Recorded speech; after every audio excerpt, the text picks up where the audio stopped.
the biggest story to have emanated from the United States of America this week. And this is a story that should worry every American.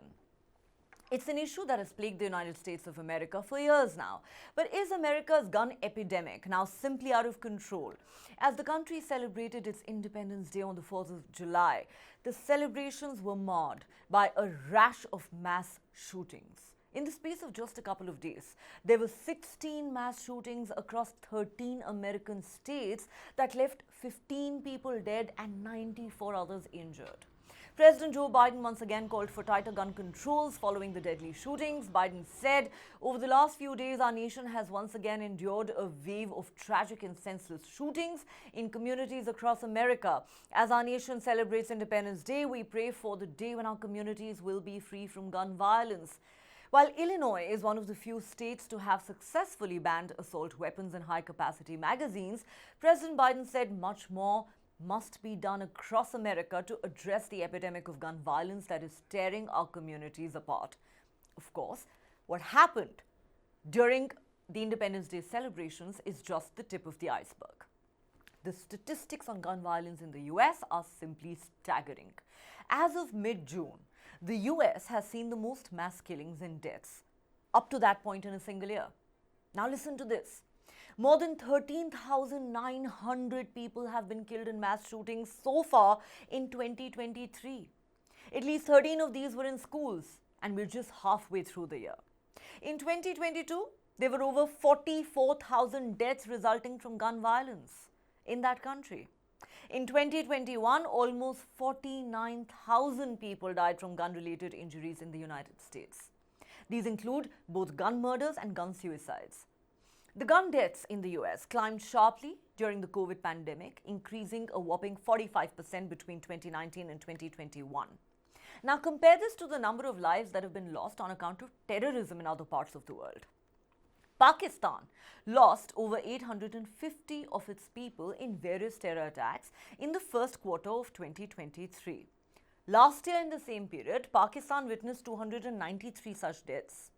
Afghanistan in 2022 saw 633 casualties in terror attacks, and war-torn Syria in 2022 saw 447 fatalities in various attacks. What does this data tell us? Simply put, many more people are dying due to gun violence in the United States every year than those being killed in terror attacks or even in war zones. Why, you wonder? The answer is quite simple and mind-boggling at the same time. In the United States of America, guns, including assault weapons, are as easy to buy off the shelf as candies. No background checks required, no questions asked. You could be a terrorist or someone with a serious mental health crisis. No problem. You can simply walk into your neighborhood store in the US and buy a gun. For years now, scores of Americans and Democrats in particular have been crying themselves hoarse, demanding tighter gun control measures. President Biden has been a staunch advocate for stricter gun laws. But in the name of the Second Amendment that confers on the US citizens the right to bear arms, the Republicans have been blocking in the US Congress repeated attempts and legislations to introduce such restrictions. Even as the all-powerful gun lobby in the US continues to hold sway, it is ordinary Americans who are paying an unimaginably heavy price, losing their loved ones, including little children, in schools to senseless gun violence. The question simply is, will American politicians ever wake up to the horrors of gun violence and actually do something about it? Or will innocent Americans continue to lose their lives at the altar of the Second Amendment? All too well, educators now find themselves in the front lines of gun violence.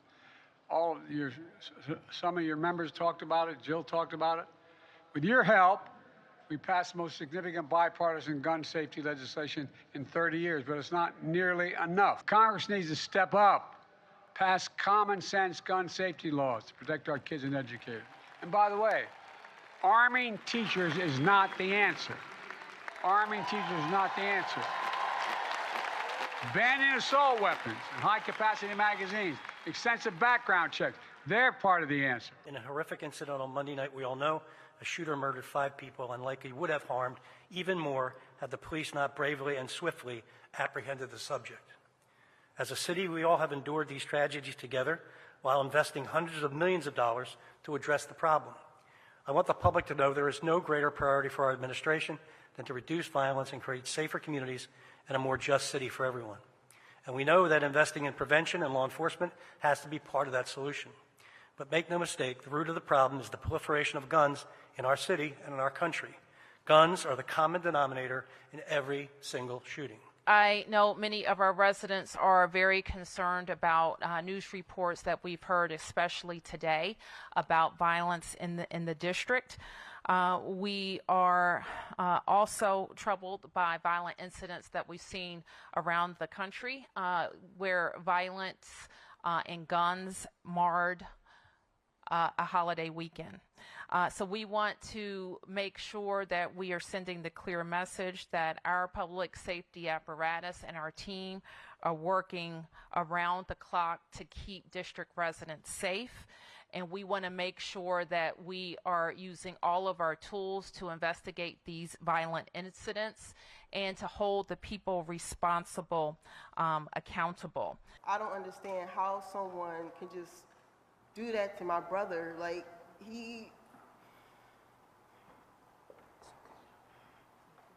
I really love him.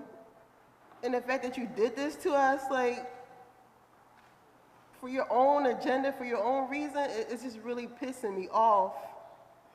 It's really pissing me off, and I'm going to miss him a lot. He taught me a lot about myself. He was like a second father to me. I never wanted to tell anyone that, but he was like a second father to me. He was gorgeous inside and out. I'm going to miss that beautiful smile. I really am. He had the best hugs. And he took care of his family. He had the worst cooking. He tried his best, okay, but he put his passion into it. And I just feel like with his cooking, we still ate it because he tried, and it's just like he couldn't cook, but he could sketch his butt off. He can like draw you right now all in this room with just a pen or a pencil and a piece of paper and just draw every detail of your face. I don't know if you saw it, but right at the corner where this all went down yesterday, 24 hours ago, actually 28 hours ago, there was a small bicycle, looked like a child's bicycle, which was sitting on that corner. And we were informed by some people who were there that that bicycle was dropped by someone, I presume a child, during the shooting. Hours later, nobody had touched it. Nice little bike. Hours later, nobody had touched it, as if they all felt they couldn't, that it was a memorial. It was some kind of a silent memorial. Okay, let's understand, why are Americans so trigger happy, and why is the gun epidemic in the United States of America simply out of control? Let's go across to our guests. I'm joined by former diplomat Ambassador Manju Seth, Major General Sudhakar G, a defense expert, and Yashovardhan Azad, former special director, IB. Thanks very much to all of you for joining us. Ambassador Manju Seth, let me start with you. As I said, the figures are mind-boggling. You know, when you make a comparison between lives lost to gun violence in the US and lives lost to terrorism or in war zones in other parts of the world, the answer is quite astounding. If hundreds of people have died in terrorism in Pakistan and Afghanistan, and another few hundred in war-torn Syria, thousands and thousands have died in gun violence in the United States of America. We are just halfway through 2023. Close to 14,000 lives have already been lost to gun violence in the US. The figure in 2022 stood at over 44,000, in 2021 at 49,000. And like I said, the biggest problem seems to be that you can just walk into a store in any part of the United States of America. You could have a criminal record, you could be a terrorist, or you could be somebody with a serious mental health crisis, but there are no background checks done, no questions asked. Buying a gun, including an assault weapon, is as easy as buying a candy. And on top of that, you have the Republicans who, in the name of the Second Amendment, continue to defend, the right of Americans to bear arms and who continue to block all attempts and legislatures in the US Congress to introduce gun control measures. If you could just explain to us, the politics behind it. Why are things the way they are in the United States as far as gun violence is concerned?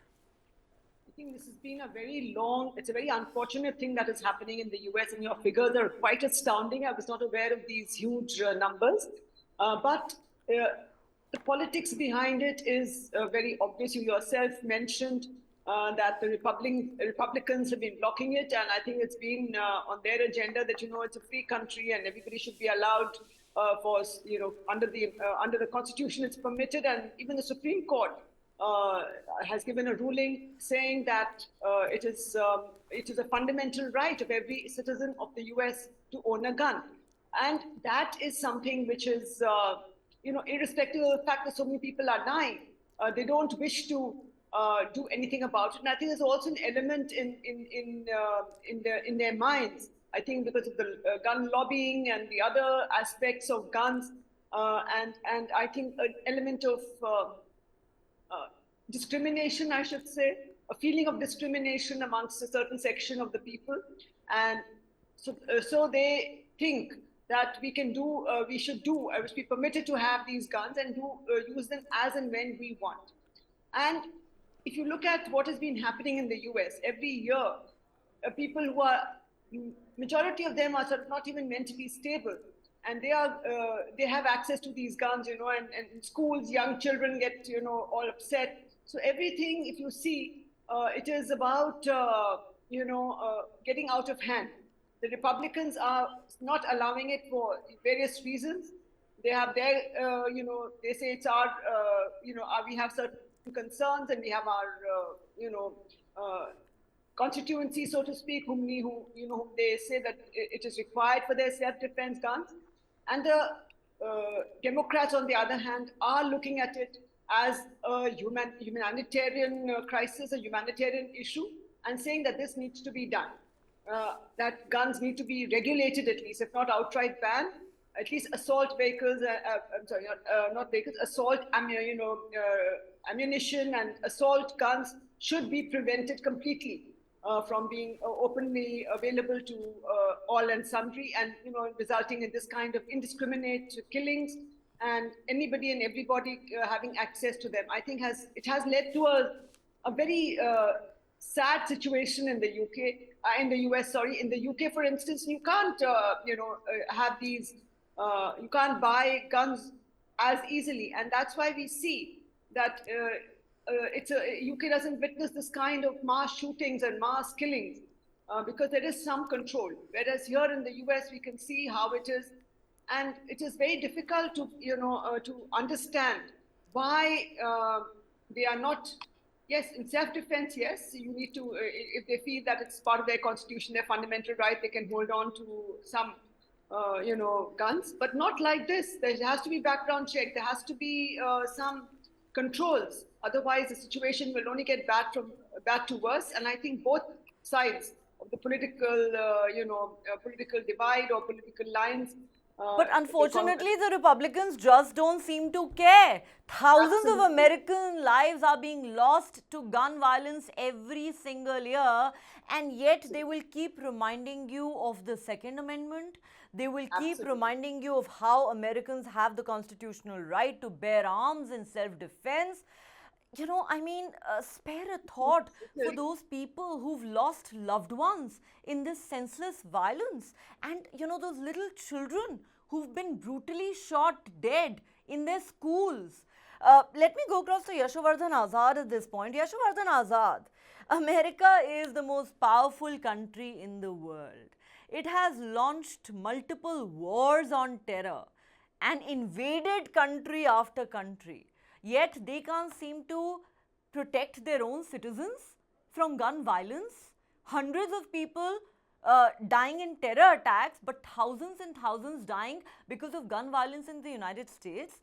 The President of the United States of America, correct me if I'm wrong, is the most powerful man on this planet, but he is helpless when it comes to introducing, gun control measures. President Biden has been introducing new legislations, he's been signing executive orders. Everything gets stalled in the US Congress. I think, Neha, behind this is the history of gun culture in United States. Right from the beginning, I mean, from the days of the militias who were owning guns, it was a part of U.S. History, culture, and later when the militias were no longer required and became an army, the militias, the people themselves, were still holding guns.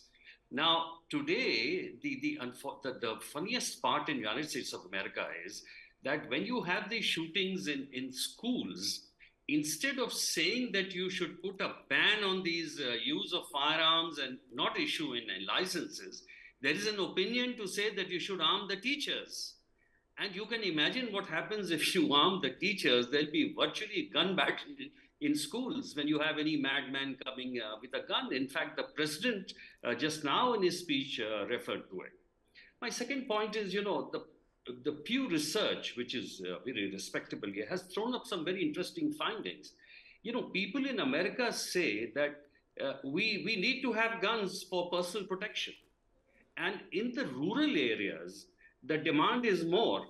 The people from urban areas say that there should be a stricter control because they are facing this havoc day in and day out. Now, if 40% of adults own guns, there is just no way you can control it. My third point is that the police itself is become militarized and adopts the gun culture, and that is why you see that in America, the handling of even peaceful demonstrations is very, very different. I mean, it's very hard.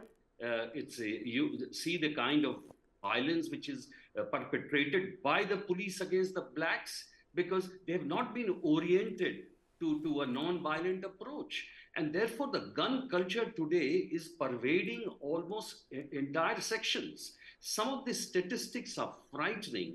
I mean, the people in the country own 100 times more in number arms than the army, and 400 times more than the security people who are guarding the law and order situations.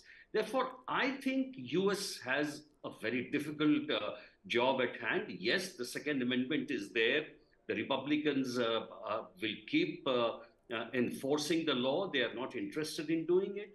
But the worst part is, I think that given this kind of arms holding, you will not be able to prevent incidents like the mass shootings. Because any day, any person, a cranky guy or any guy mentally ill will do the shooting. You cannot expect the law enforcement to stop these kind of incidents because they are happening on the spur of the moment. And even if a planning is done so secretly, it's just out of depths for the law enforcement to do it. So therefore, even if you improve the law enforcement, even if you employ other methods, nothing can control this except banning the use of arms. And I tell you, not only the assault rifles, but even small arms. And these are, very minimum things like, trying to have a verification, because this is very well required. In America, for example, verification is very easy. Everyone carries a card and your social security number gives you away on everything. So the issue is very, very deep and it needs an all-pervasive approach.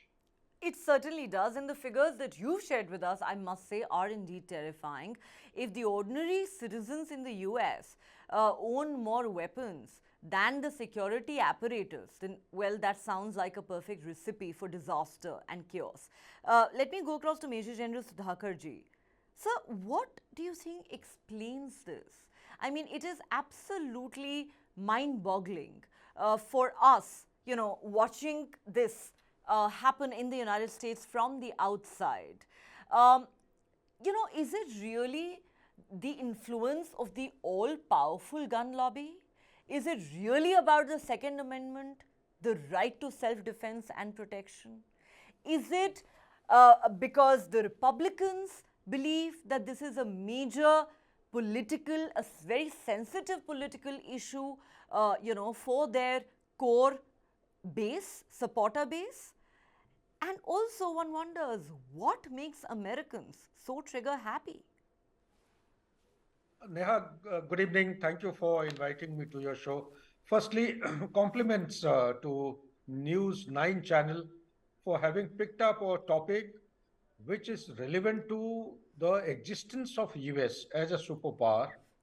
And when I was browsing the channel of US, there are not many channels who are having serious debates and discussions the way you are conducting in this channel. Compliments to you for that. So coming straight to the question, what is the problem? Is there a problem, firstly? To find a solution to a criticality or to a problem, we need to accept that there is a problem. I don't think US as a nation state or as a superpower has seen this particular criticality as or identified this as a bipartisan problem. Today they are divided.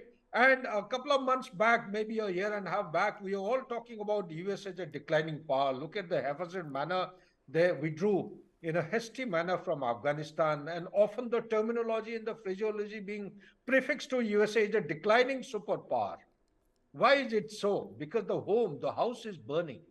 The internal instability is rising. It is not only the gun culture, there are many other issues. To save on time, I'm just briefly touching upon 803,807. 803,000 soldiers in a time frame of 2001 to 2021. They served in Afghanistan, and almost about 2,448 passed away. They died in the operations. Almost 20,800, they were actually victimized. They suffered injuries. Why am I bringing out this point is that today in US, almost about 100,000 soldiers, they attempt suicide. 1,000 soldiers, they successfully, sorry for using this expression, they successfully commit suicide. And out of this population, 18% of them are unemployment. They're unemployed. And large number of them who are employed, they do not get the wherewithal and the means for the livelihood and survival of the family. So it brings me to a point. Similarly, you have many other issues, but the core issue that from my side, I identify is that the central problem lies in the belief system. Like the previous co-panelists, very eminent speakers and the ambassador, they have brought out things in a very specific and comprehensive manner. However, we need to go back in time and identify how did the US come into existence? The revolution and the way of life, the belief system. There was a point in time where the guns used to be required for the self-defense and the protection of the people. But is that time still relevant today? Do all the people in US society require guns? Here is a question. You have given out the statistics there very rightly. In a very short time, when I was carrying out a research, 5 questions have been dabbled or have been gone into by many research scholars. The first question, most of these incidents have taken place in the schools and the academic centers of excellence. The first question which they have asked or in the sample is, they want to get back at those who have hurt their feelings. 87% have answered yes.